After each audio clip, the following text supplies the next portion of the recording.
ఓం శ్రీ సాయిరాం. శ్రీ గురుదేవదత్త. శ్రీ సమర్థ రామదాస విజయము అధ్యాయం 39. ఓం గం గణపతయే నమః. ఓం శ్రీ సరస్వత్యై నమః. ఓం శ్రీ గురుదత్తాత్రేయాయ నమః. శ్రీరామ జయ రామ జయ జయ రామ. జొన్న కంకులు. శ్రీ నిత్యానందుల వారితో విద్యాసాగరుడు, స్వామి, మహాత్ముల తత్వం అర్థమైన గాని లీలలను అర్థం కావు. ఎంత విన్నను శ్రీ సమర్థుల లీలలు తనివి తీరుటన్నది లేదు. గురుదేవ, మరికొన్ని విశేషాలు శ్రీ సమర్థుల కృపా ప్రసారంతో కూడినవి వివరించండని వేడుకొన్నాడు. అప్పుడు శ్రీ నిత్యానందుల వారిట్లు వివరిస్తున్నారు. శ్రీ సమర్థుల వారి కళ్యాణ గుణం గురించి చెప్తాను విను. మహాత్ముల చిత్రమైన ప్రవృత్తి ద్వారా దీనిని గుర్తించగలము. అదేమిటంటే అపకారికి ఉపకారం అనొచ్చుట. సర్వసాధారణముగా జనులు మనకు మేలు చేసిన వానికి మనం కూడా మేలు చేద్దామని భావిస్తారు. మరికొందరు మేలు చేసిన వారికి కూడా కీడు చేసేవారై ఉంటారు ఈ లోకంలో. కానీ కీడు చేసిన వానికి మేలు చేసేవారు అరుదుగా ఉంటారు. వారే మహాత్ములు. ఒకసారి శ్రీ సమర్థుల వారు శ్రీ రంగనాథ స్వామి వారి గురువు, తండ్రి అయిన నిజానంద స్వామి వారి పుణ్యతిథి సందర్భముగా ఆహ్వానం అందుకొని కహ్వాడుకు కొందరి శిష్య పరివారంతో సహా వెళ్ళినారు. ఆ కార్యక్రమాలు, ఉత్సవాల అనంతరము నెగడి రంగనాథ స్వామి వారి ఆహ్వానం మేరకు నెగడికి వెళ్ళారు. అచ్చట కొన్ని రోజులు గడిపి వారికి వీడ్కోలు పలికి పరళీకి తిరిగి వస్తూ ఉన్నారు. దారిలో వెంట ఉన్న శిష్యులు మధ్యాహ్న వేళ అయినది, ఇంకెంత దూరంలో గ్రామం ఉందో, ఆకలి తీవ్రంగా ఉన్నది, అడుగు పడడం లేదు, ఏం చేద్దామని అనుకుంటున్నారు. అలాగే నడుస్తూ ఉండగా ఒక జొన్న చేను కనిపించింది. జొన్న కంకులు తయారుగా ఉన్నవి. అవి కాల్చుకొని తినడానికి బాగుంటాయనిపించింది. అందరూ ఒకరికొకరు కూడబలుక్కొని గురుదేవుని అనుమతి ఇమ్మని కోరారు. శ్రీ సమర్థులు, ఇంతమంది కూడా ఒకే చేలో కంకులు తెంపుకుని తింటే యజమానికి నష్టం వస్తుంది కాబట్టి ఒక్కొక్క పొలంలో అక్కడక్కడ ఒక్కొక్క కంకి చొప్పున తెచ్చుకోండి, అందరూ కలిసి ఒక చోట కాల్చుకొని తినండి అని ఆనతిచ్చారు. వారు పోయి పొలం మొత్తం తిరిగి జొన్న కంకులు తెచ్చుకున్నారు. మరి కొంత దూరం పోయాక అక్కడ ఒక బావి ఉన్నది. ఒక చెట్టు నీడన శ్రీ సమర్థుల వారు కూర్చున్నారు. శిష్యులందరూ జొన్న కంకులు కాల్చి శ్రీ సమర్థుల వారికి కొన్ని గింజలు ఒలిచి ఇచ్చి వారున్నూ తినుచున్నారు. అంతలో ఆ పొలం యజమాని అయిన గ్రామ పటేలు అటుగా వస్తూ వీరందరినీ చూచాడు. అతని కోపం కట్టలు తెంచుకున్నది. చెట్టు కింద సావధానంగా కూర్చున్న స్వామిని చూచాడు. ఓహో, వీళ్ళందరికీ నాయకుడివా నీవు? గోసాయిల వేషంలో ఉండి మీరు దొంగతనంగా జొన్న కంకులు కోసుకొని కాల్చుకొని తింటున్నారా? గురువులాగా వేషం ఉంటే సరిపోదు. వీళ్ళకి మంచి మార్గం చెప్పాలి కానీ దొంగ తిండి తినమని చెప్పావా? ఇదన్నమాట నీవు నేర్పించేది అంటూ ఆ పక్కనే ఉన్న జొన్న దంటు తీసుకుని శ్రీ సమర్థులను తీవ్ర కోపంతో వీపు మీద కొడుతున్నాడు. ఇది చూసి శిష్యులు చాలామంది ముందుకు పరుగున వచ్చి ఆ పటేలు పైనబడి కొట్టబోయారు. శ్రీ సమర్థులు వాళ్ళందరినీ ఆగమని, ఆ పటేలు ఏ తప్పు చేయలేదు, అతన్ని ఎందుకు మీరు దండించడం అనగానే, మా గురుదేవులను కొడుతుంటే మేము చూస్తుంటామా అని శిష్యులు అనగానే, ఆయన పొలంలోని జొన్న కంకులు తెచ్చుకొని తిని ఆయన కొట్టడం ధర్మం కాదు కదా అన్నారు. ఈ మాటలకు పటేలు కోపం కొంత తగ్గింది. వీరంతా కలిసి తనను కొడితే చచ్చి ఊరుకుంటాననుకొని అక్కడి నుండి మాట్లాడకుండా వెళ్ళిపోయినాడు. శ్రీ సమర్థులు శిష్యులు వస్తున్నారని తెలిసి శివాజీ తన పరివారంతో సహా వచ్చి అందరినీ సతారాకు రమ్మని ప్రార్థించి తోడ్కొని పోయినాడు.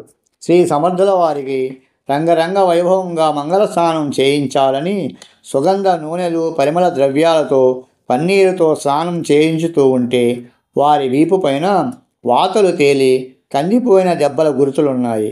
అవి చూడగానే ఏదో జరిగిందని శివాజీరాజు ఊహించారు. ఈ వాతలేమిటని గురుదేవులను అడిగితే వారేమీ చెప్పక మౌనం పాటించారు. తరువాత శివాజీ శిష్యులందరినీ పేరు పేరున విచారించగా అందులో ఒకరు దేగాం పటేలు కొట్టినాడని, తాము తిరిగి కొట్టబోతే గురుదేవులు కొట్టనీయలేదని చెప్పాడు. అపకారికి ఉపకారము. శివాజీ వెంటనే భటులను పిలిచి దేగాం పటేల్ను పెడరెక్కలు విరిచి కట్టి కొట్టుకుంటూ నా సమక్షానికి తీసుకురమ్మని ఆజ్ఞ జారీ చేశారు. తన ప్రాణం కన్నా ఎక్కువైన గురు సమర్థులను కొట్టినాడని వినగానే శివాజీ తట్టుకోలేకపోతున్నాడు. అట్టి వాడిని చంపేయాలన్నంత కోపం వచ్చింది. ఈ విషయాన్ని గ్రహించిన శ్రీ సమర్థులు, శివబా, ఎవరిని కొట్టుకుంటూ తీసుకురమ్మంటున్నావని ప్రశ్నించారు. శివాజీ దేగాం పటేల్ని సమాధానమిచ్చారు. ఆ భటులతో శ్రీ సమర్థులాగన్నారు, ఆ పటేల్నేమీ చేయవద్దు, మహారాజు గారు తీసుకురమ్మారని చెప్పి తీసుకొని రండి అన్నారు. తరువాత శివాజీతో, శివాజీ, అతనికి శిక్ష మేము నిర్ణయించదము అనగానే శివాజీ కోపం కొంత తగ్గింది. తరువాత ప్రసన్న కంఠస్వరముతో, శివాజీ, మేము వేసిన శిక్షను అమలు చేస్తామని మాట ఇవ్వండి అన్నారు. శివాజీ మహారాజు, అదేమి స్వామి, మీ మాట చెల్లించడంలో సంశయమా అని వెంటనే గురుపాదాల సాక్షిగా అమలు చేయగలవాడను అంటూ పాదాలు పట్టుకున్నారు. మర్నాడు అందరూ సభ తీర్చినారు. దర్బారులో మంత్రులు, దండనాథులు వారి వారి స్థానాల్లో కూర్చున్నారు. సభికులంతా హాజరైనారు. రాజగురువు శ్రీ సమర్థులు వచ్చినారని విని సభ కిటకిటలాడింది. వారి దర్శనం తొలగడం కష్టమని అందరూ ఒకరికొకరు చెప్పుకొని మరీ వచ్చారు. శివాజీ మహారాజులు శ్రీ సమర్థ గురుదేవులను సాధారణంగా ఆహ్వానించి ఉన్నతాసనంపై ఆశీనులను చేశారు. రాజుగారు సింహాసనం అలంకరించారు. ఆ దృశ్యం కన్నుల పండుగగా ఉన్నది. అప్పుడే భటులు దేగాం పటేల్ను సభలోనికి ప్రవేశపెట్టారు. ఆ పటేల్ను మహారాజుగా రమ్మన్నారంటేనే చాలా భయపడ్డాడు. తీరా ఇక్కడికి వచ్చిన తర్వాత చూసిన ఈ దృశ్యాన్ని బట్టి తనను ఎందుకు రాజుగారు పిలిపించినారో అర్థమైపోయింది. నిన్నటి రోజున తన పొలముంత కనిపించిన స్వామి ఇప్పుడు రాజుగారి ప్రక్కన ఉన్నారు. ఇంకేముంది, ఇప్పుడు రాజుగారు ఏ శిక్షనైనా విధిస్తారని లోపల భయము, బాధ, పశ్చాత్తాపము అన్నీ ఒక్కసారిగా ముప్పిరిగొన్నాయి. ఆ పటేలికి ఉండపట్టలేక, స్వామి, శరణు శరణు, అపరాధం నా చేత జరిగిపోయింది, నేను శిక్షార్హుడని, తామెవరో నాకు తెలియలేదు, నన్ను రక్షించండి, మీరే నాకు దిక్కు, అపరాధిని క్షమించండి, అయ్యా, నేను పిల్లలు గలవాడిని, నన్ను చంపకండి అంటూ వచ్చి శ్రీ సమర్థుల పాదాలపై పడ్డాడు. ఆ ప్రార్థన విని శ్రీ సమర్థులు, నీ చేను బాగానే పండుతుంది, నీకు నష్టం రాదులే, బాధపడకు అంటూ దీవించారు. తర్వాత శివాజీరాజుకు మొక్కుకోమన్నారు. అతడు వారు చెప్పినట్లు చేశాడు. శివాజీ, ఇతనిని క్షమించానని చెప్పు అన్నారు. శివాజీ సరేనని పోయి గురుదేవుడు నిన్ను క్షమించారు అని చెప్పారు. మళ్ళీ సమర్థులు, నీవు కూడా క్షమించానని చెప్పు అన్నారు. కొంచెం అయిష్టంగానే, అలాగే, నేను కూడా క్షమించాను అన్నాడు రాజు. వెనకాల ఉన్న శిష్య బృందం అంతా ఇదేమిటి, ఈ మాట చెప్పడానికి అతనిని ఇంత దూరం రప్పించాలా అనుకుంటున్నారు. ఏం జరుగుతుందో అని చూస్తుండగా శ్రీ సమర్థులు, శివాజీ, ఈ పటేలుకు ఆ చేను ఎన్ని ఎకరాలున్నదో చూచి అది మొత్తం అతనికి ఈనాం అని పత్రం వ్రాయించి ఇవ్వు, అతనికి నూతన వస్త్రాలు కూడా ఇచ్చి సత్కరించి పంపు అని ఆజ్ఞాపించారు. ఆ ఆజ్ఞ వినగానే, ఇదేమి, ఇది శిక్షయా, తప్పు చేసిన వానికి బహుమానమా అని శ్రీ సమర్థుల శిష్యులు మరియు సభికులు కూడా ఆశ్చర్యపోయారు. శివాజీరాజు గారేమీ మాట్లాడలేదు. గురువాజ్ఞను పాటించి అతనికి ఈనాం రాసి ఇచ్చి సత్కరించారు. పటేల్తో శ్రీ సమర్థులు ఇలాగన్నారు, రైతు తన పొలంలో పండిన దానితో ఎందరికూ ఆకలి తీరుస్తాడు. అందుకే రైతును అన్నదాత అని ప్రశంసిస్తారు. దానగులం కలిగి వర్తిస్తే రైతు మరింత పుణ్యాన్ని సంపాదించుకుంటాడు. కడుపు నిండా ఆహారం తిన ప్రతివాడు అన్నదాతను స్మరించాల్సిందే, అతని ఉన్నతిని కోరవలసిందే అన్నారు. మరలా రాజుగారితో శ్రీ సమర్థులు ఇలా అన్నారు, నా నిర్ణయం మీకు విడ్డూరంగా ఉంది, కానీ తప్పు మొదలు చేసింది ఎవరు? మా శిష్యులే కదా. వీరు ఆ పని చేయకుంటే అతను కోపం తెచ్చుకునడా కొట్టుట జరగదు. తప్పుకు ప్రోత్సాహం ఇచ్చింది మేము, కావున దండన మాకు సముచితమే, అందుకే స్వీకరించాము అని శిష్యులకు గుణపాఠం బోధించారు. తర్వాత అతనికి ఈనాం ఎందుకు ఇచ్చినానంటే, ఇంకెప్పుడైనా ఎవరైనా ఆకలికి తాళలేని వారు జొన్న కంకులు కోసుకొని తిన్నా అది తనకు మేలు పుణ్యం కలిగిస్తుందని తెలుసుకొని ఇటువంటి పని చేయకుండా కొరకు ఇట్లా నిర్ణయించబడినదని చెప్పగానే శివాజీతో సహా అందరూ ఆంధ్ర బాష్పాలు కళ్ళ వెంట కారుచుండా జయ జయ రఘువీర సమర్థ అని జయ జయనాదములు చేశారు అని మనం కూడా జయ జయనాదములు చేద్దామని నిత్యానందుల వారు చేయించినారు. కళ్యాణ్ గురుసేవ. చిరునవ్వులు చిందిస్తూ, వత్స, కళ్యాణ్ యొక్క గురుసేవ అనన్య సామాన్యమైనది. ఒకసారి రామ్గలిలో ఉండగా అర్ధరాత్రి గురుదేవులు తాంబూలం కావాలని కోరారు. కళ్యాణ్ పోయి తమలపాకుల కొరకు వెతికాడు. మఠంలో ఒక్క ఆకు కూడా లేదు. ఎప్పుడూ కొరత పడకుండానే జాగ్రత్త పడేవారు శిష్యులు. కానీ ఆ రోజు చాలామంది అతిథులు రావడం, వారందరికీ తాంబూల సేవనం చేయించడంతో ఆకులు పూర్తిగా నిండుకున్నాయి, అనగా అయిపోయినాయి. ఈ విషయం సరాసరి గురువుగారితో చెప్పకూడదు. అది శివాజీ వరకు వెళ్ళి మళ్ళీ ఇలాంటి కొరత ఎవరి వలన జరిగిందని విచారణలు మొదలవుతాయి. ఈ గొడవంతా ఎందుకు లెమ్మని కళ్యాణ్ అప్పటికప్పుడు బయలుదేరి ఇప్పుడే తమలపాకులు తెస్తానంటూ ఆ అడవిదారిని పట్టిపోతున్నాడు. ఉద్ధవస్వామి కొంచెం దూరం పోయి అక్కడే నిలబడ్డాడు. ఈ అర్ధరాత్రి ఎలా తెస్తాడని ఆలోచిస్తున్నాడు. ఇంతలో జయ జయ రఘువీర సమర్థ అని ఆర్తనాదం వినిపించింది. కళ్యాణ్ గొంతు. ఏమైందో కళ్యాణ్కు? ఉద్ధవునికి భయమేసింది. వెనక్కు తిరిగి పరుగు పరుగున వచ్చి గురువుగారికి చెప్పాడు. అవును, నాకు కూడా వినిపించిందని గురుదేవులు అన్నారు. వారు బయలుదేరిపోతుంటే మరికొందరు శిష్యులు దివిటీలు తీసుకుని వెంట వచ్చారు. అందరూ కలిసి కొంత దూరం పోయేసరికి అక్కడ కళ్యాణ్ అచేతనంగా పడి ఉన్నాడు. నోటి వెంట నురుగొస్తున్నది. పరిస్థితిని శ్రీ సమర్థులు గ్రహించుకున్నారు. అక్కడే కాలభైరవ స్వామి క్షేత్రపాలకుడుగా ఉన్నాడు, చావల్ మఠం దగ్గరలో. శ్రీ సమర్థులు, ఓ కాలభైరవ, నా కళ్యాణ్ బ్రతకాలి, ఈ విషయం తగ్గిపోవాలి, నీకు ఒక మణుగు బెల్లం సమర్పిస్తాను సరేనా అని అంటూ ఉండగానే పెద్ద త్రాచుపాము వచ్చి కళ్యాణ్ కలిసిన చోట నుండే విషాన్ని వెనక్కు తీసుకుంటూ అందరూ చూచారు. కళ్యాణ్ నిద్ర నుండి లేచిన వానిలాగా శివాను లేచి తమలపాకులు తెస్తాను ఇప్పుడే అంటున్నాడు. శ్రీ సమర్థులు, ఇప్పుడు నాకేమీ వద్దు అన్నా వినలేదు. నేను క్షణంలో తెస్తానంటాడు. శ్రీ సమర్థుల వారు అతన్ని చేయి పట్టుకొని ఆపి, తమలపాకులు మన వద్దనే ఉన్నాయి, నీవు సరిగా చూడలేదురా, వాటితోనే నాకు విడుము తయారు చేసివ్వు అనగానే కళ్యాణ్ సహా అందరూ ఆశ్చర్యపోతారు. సమర్థుల వారి మహిమను అర్థం చేసుకునేటందుకు మనం ఎంత వారమని సిగ్గుపడతారు. తిరిగి వెనక్కి వెళ్ళి చూస్తే అంతకుముందు కనబడిన తమలపాకులు అదే పెట్టె పాంధాన్లో దర్శనమిచ్చినవి. శ్రీ సమర్థులకు విడము అనగా తాంబూలం తయారు చేయాలంటే దానిలో జాజికాయ, జాపత్రి, లవంగాలు, ఇలాచి, కస్తూరి, సోంపు పొడి, వక్క, సున్నము మొదలైన అనేక సుగంధ ద్రవ్యాలు అవసరము. శివాజీ మహారాజు వారు ఈ విషయంలో తర్వాత చాలా శ్రద్ధ వహించి అన్ని ద్రవ్యాలు మేలు రకం తెప్పించి సమర్పించేవారు. తమలపాకులు కొరత లేకుండా చూసుకోమని ప్రత్యేక శ్రద్ధ వహించే వ్యక్తులను నియమించారు అని తెలిపి శ్రీ నిత్యానందుల వారు సద్గురుని ఆశ్రయించి సేవించే శిష్యులకు ఏ విధమైన కష్టము దుఃఖము కలిగినా వెంటనే గురుకృపతో నివారింపబడుతుంది. కానీ ప్రేమ, భక్తి, విశ్వాసాలు కలిగి ఉండాలి. అంతేగాక ఆయా సంఘటనలు జరిగినప్పుడు కొంత కర్మలు, సంచితాలు తొలగి కడిగిన ముత్యంలాగా తయారు కాగలము అనే ధైర్యం కూడా శిష్యులకు అవసరమని తెలిపారు. జయ జయ రఘువీర సమర్థ అని జయ జయధ్వానాలు చేశారు. భీమాజీ గోసావి. విద్యాసాగర, ఒకసారి శ్రీ సమర్థుల వారు మసూరి గ్రామంలో సంచరిస్తూ ఆ ప్రక్కన గల అటవీ ప్రాంతంలోనూ ఉంటున్నారు. ఆ ప్రక్కన గ్రామమైన శశాపూర్ నివాసి శ్రీ సమర్థుల శిష్యురాలు శ్రీమతి సతీబాయికి మగ సంతానము కలిగినది. అతని పేరు భీమాజీ అని పెట్టారు. అతడు 8 ఏళ్ల వాడైనాడు. శ్రీ స్వామివారు పక్క గ్రామానికి వచ్చినారని తెలిసి సతీబాయి తన కుమారుని వెంటబెట్టుకొని గురుదర్శనానికి వచ్చినది. శ్రీ సమర్థ రామదాస స్వామి వారు ఆ గ్రామం వెలుపల దర్శనమిచ్చారు. ఆమె వారి పాదాలంటి నమస్కరించి, గురుదేవా, చాలా కాలముగా తమ దర్శనం భౌతికంగా లభించలేదు. నా కుమారుని ఉపనయనానికి తమరిని ఆహ్వానించాలని ఎంతో ప్రయత్నించాను, కానీ నాకు నిరాశ ఎదురైనది.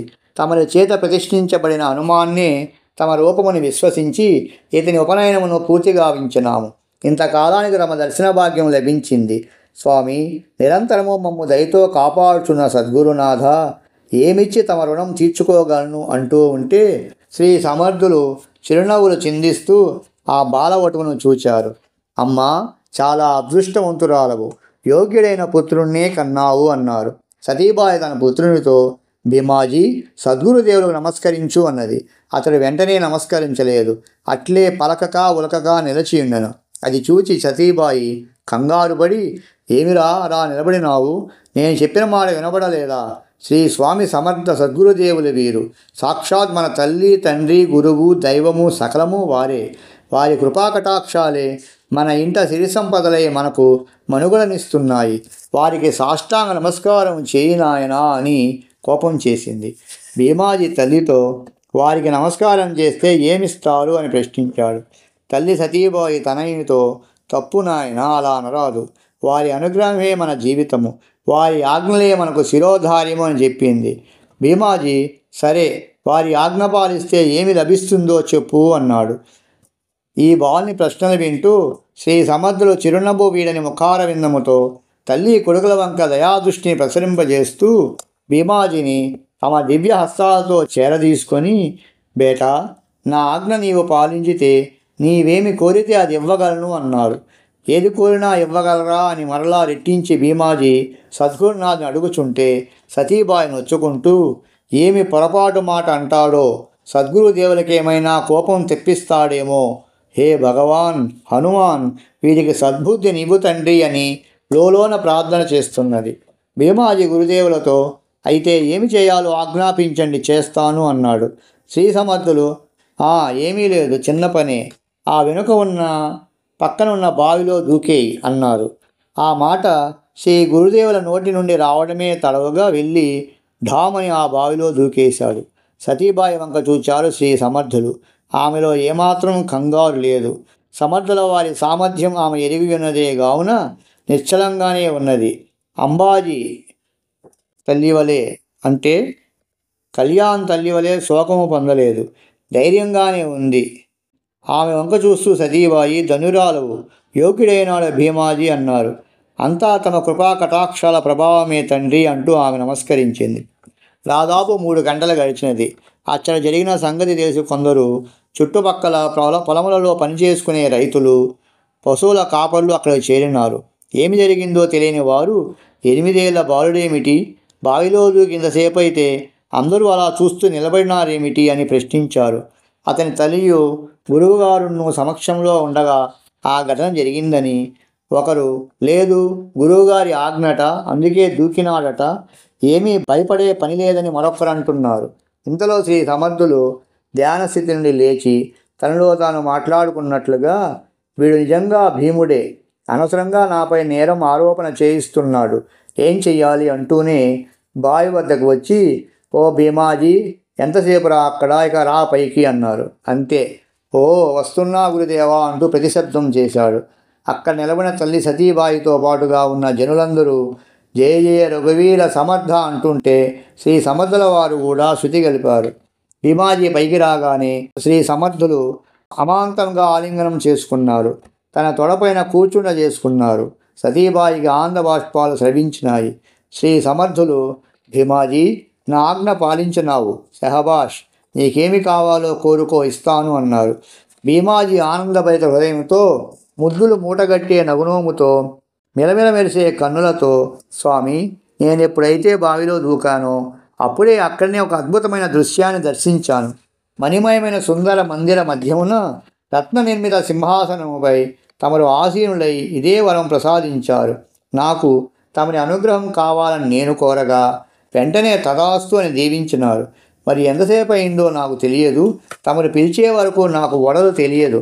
మీ పిలుపుతోనే నేను బాహ్యస్ఫుతిని పొంది పైకి వచ్చి తిని నాకు కావలసింది ప్రసాదించారుగా స్వామి, పరిపూర్ణానందానుభూతిని పొందాను. ఇప్పుడు సంపూర్ణంగా నేను మీ వాడను, మీరేది ఆజ్ఞాపిస్తే ఆ విధంగా నడుచుకునేదను అని పలికి నమస్కరించి నిలిచాడు. ఇది విన్నవారంతా ఆనందాశ్చర్యములతో వడలు మరచి కొంతసేపటికి తేరుకొని అందరూ జయ జయధ్వానములు చేశారు. కొంతకాలం తల్లిదండ్రుల వద్ద పెరిగిన భీమాజీ శ్రీ సమర్థుల శిష్యకోటిలో చేరి గొప్ప కీర్తి గడించినారు. భీమాజీ గోసావిగా తంజావూరు మఠానికి అధిపతిగా నియమించబడ్డారు. శ్రీ సమర్థులు పండరిపుర యాత్ర.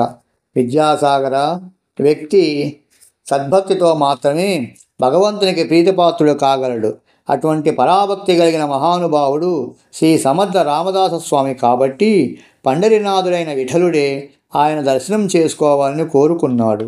ప్రతి సంవత్సరము ఆషాఢశుద్ధ ఏకాదశి పర్వదినం నాడు పండరీపుర క్షేత్రంలో అత్యంత వైభవోపేతమైన జాతర అనగా ఉత్సవం జరుగుతుంది. దానికై భక్తులు దూర దూర ప్రాంతాల నుండి భజనలు చేస్తూ బృందాలుగా ఏర్పడి కాలినడకన పండరీపురానికి చేరుకుంటారు. 3 రోజులు ముందుగానే వచ్చి భజనలు చేస్తుంటారు. ఒక సంవత్సరం యథావిధిగా పండరిపుర యాత్రకై కొందరు భక్తులు బయలుదేరుచూ శ్రీ సమర్థుల వారి సన్నిధికి చేరి వారి ఆశీస్సులు కోరారు. వారందరినీ క్షేమముగా పోయి రమ్మని దీవించగా మరికొందరు స్వామివారిని కూడా తమతో పాటు యాత్రకు రమ్మని ప్రార్థించారు. శ్రీ సమర్థ రామదాస స్వామి వారితో, నేను ఇక్కడ ఉన్న శ్రీరామ ప్రభుల వారిని వదిలి ఎక్కడికి రాలేను, మీరు పొండని పంపించి వేశారు. పర్వం దగ్గర పడుతుండగా ఒకనాడు ఒక వృద్ధుని రూపములో శ్రీ పాండురంగడే శ్రీ సమర్థుల వద్దకు వచ్చి వణుకుచున్న కంఠముతో, నాయన మహానుభావ, నేను మా వారందరితో పాటు వేగంగా నడవలేకపోతున్నానని, వారంతా నన్ను వదిలేసి వెళ్ళిపోయినారు. నన్ను ఎలాగైనా నీవు పండరీపురం చేర్చాలయ్యా, దీనరక్షకుడవు, దయామయుడవు అంటూ ప్రార్థిస్తున్నాడు. ఆ వృద్ధుని పరిస్థితి చూసి, ఏమి తాత, ఇంత శ్రమపడి అంత దూరం పోవుటెందుకు? మీ వాళ్ళు చెప్పినట్లు విని ఇంట్లో ఉండవచ్చు కదా అన్నాడు సమర్థులు. అందులోకి ఆ తాత, భలే చెప్పావయ్యా, భగవంతుడిచ్చిన ఈ శరీరం పడిపోయే వరకు నడవాల్సిందే. నీవు గనక నాకు తోడుగా వస్తే చాలు, ధన్యుడను, నాకు వేరే మాటలు చెప్పవద్దన్నాడు. అప్పుడు సమర్థుల ఆ తాత పట్టుదలకు సంతోషం కలిగి, తాత, నేను ఎలా వస్తాను, అక్కడ నా రాముడు లేడు కదా అనగానే ఆ తాత, ఏమిటయ్యో, నీవు నాకే పరీక్ష పెడుతున్నావా? నీ వంటి మహాభక్తుడు అనాల్సిన మాటేనా ఇది? రాముడు లేని చోటు ఉందా జగతిలో అన్నారు. శ్రీ సమర్థుల వారు నవ్వుకున్నారు. ఈ తాత సాధారణ వ్యక్తి కాడనుకొని సరేనని అతనిని అనుసరించారు. ఇరువురు ప్రయాణమైనారు. దారిలో ఆయన పేరు విఠలభట్టు అని చెప్పాడు. పండరీపురం చేరిన తర్వాత తనతో వచ్చిన వృద్ధుడు ఇక కనిపించలేదు. చంద్రభాగా నదియే సరయూ నదిగాను, పండరీపురమంతా అయోధ్యా నగరంగాను ఆయనకు దర్శనమిస్తున్నది. శ్రీ సమర్థుడు స్నానాధికాలు ముగించుకొని మందిరములో దర్శనానికి పోయినప్పుడు పాండురంగనితో, ఏమయ్యా, ఎందుకింత నాటకమాడావని ప్రశ్నించగా విఠోబాదేవుడిలా సమాధానం ఇచ్చారు. నాకు నిన్ను చూడాలనిపించింది, అందుకే ఈ నాటకం ఆడాను అని సమాధానిచ్చారు. కావున విద్యాసాగర, భగవంతుని గుండెలో స్థానం సంపాదించగలగడం ఎంత విశేషమో తెలుసుకో అని శ్రీ నిత్యానందుల వారు తెలిపినారు. తరువాత గురు శిష్యులు ఇరువురు జయ జయ రఘువీర సమర్థ అంటూ జయ జయనాదములు చేసిరి. నిత్యానందులు ఇట్లు కొనసాగించినారు. తన్మయత్వంతో శ్రీ సమర్థులు శ్రీరామ రూపుడైన పాండురంగని స్తుతించి సంతృప్తి పొందారు. అంతలో సమర్థుల వారు వచ్చినట్లు గుర్తించిన భక్తులు కొందరు వారి దర్శనానికి పరిగెత్తి వచ్చినారు. వారికి ప్రత్యేక గౌరవాధారములతో వారి గృహాలకు రమ్మని పురప్రముఖులు ఆహ్వానించినారు. కానీ అక్కడే నివసించుచున్న జయరామస్వామి వారి కుటీరమునకే శ్రీ సమర్థులు వెళ్ళినారు. ఉత్సవాల అనంతరము కొందరి గృహాలను పావనం చేశారు. అంతోబా కులకర్ణి అను గృహస్థుడు శ్రీ స్వామివారికి శరణు చేసి వారి వద్ద అనుగ్రహం పొందినారు. గోపాల్ కాల ఉత్సవం ముగించే వరకు ఆ క్షేత్రంలోనే ఉన్నారు.